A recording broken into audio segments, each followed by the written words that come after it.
Tiniyak ng Department of Energy na makakatikim na ng bawas sa presyo ng mga produktong petrolyo ang mga motorista.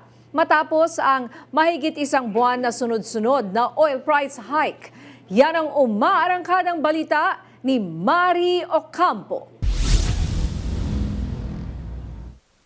Asahan na ang rollback sa presyo ng petrolyo sa susunod na linggo. Yan ang tiniyak ni Department of Energy Secretary Sharon Green ngayong Biyernes matapos sa mga balita na nakikita ang may mga indikasyon ng pagbaba base sa worldwide market. Based on what we have now, mukhang meron. Pero ayoko lang muna sabihin magkano.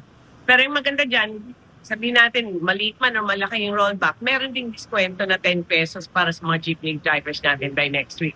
Inaasahan naman na lalabas ang opisyal na adjustment sa Sabado, ang huling araw ng trading. Because the market reacts every time something happens, ano? Halimbawa, 'di ba, nag-announce sila na may na ceasefire. Bumaba yung presyo. Ngayon parang meron na namang trouble na nangyayari doon. I don't know kung ano na naman yung reaction ng international market natin. Baka umakyat na naman. So, very volatile siya. Paalala naman ng kalihim, imbis na tutukan lang sa kung paano pabababain ng presyo ng langis, kailangan ding tingnan kung paano babawasan ang konsumo nito. Isang tinitignang paraan ang paggamit ng mga electric vehicles pampasada. Malinaw ang direksyon ng Department of Energy. We are aggressively promoting the adoption of electric vehicles. Ngayong araw, inanunsyo ng Meralco ang 0.53 centavos per kilowatt per hour increase ngayong Abril. Pero para kay Garin, maliit pa ito. Maliit yan kasi na-control natin. Kasi dumadami din yung renewable energy natin. We have more control on our electricity than our oil.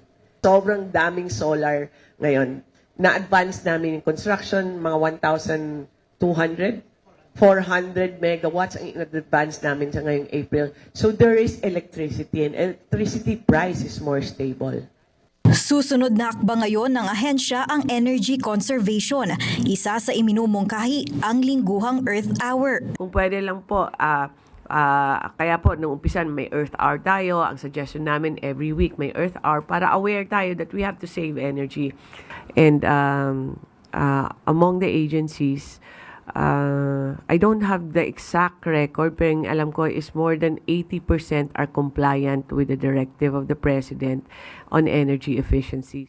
Samantala, sinigundahan ni Garin ang turnover ng electric buses ng isang private company ngayong araw. Aniya, magandang halimbawa ito ng isang praktikal na transition sa pagmodernisa ng mga sasakyan habang tinutulungan ng mga operator na kumita sa mas mababang kapital. Sa ilalim ng Electric Vehicle Industry Development Act at ang Comprehensive Roadmap for Electric Vehicle Industry, umabot na sa higit 60,000 ang bilang ng mga gumagamit ng electric vehicles. Base noong nakaraang buwan, higit 400 modelo ng EV ang kinikilala sa bansa, habang lagpas 200 na ang mga may kitang EV charging station providers na may higit 1,000 charging points sa buong bansa.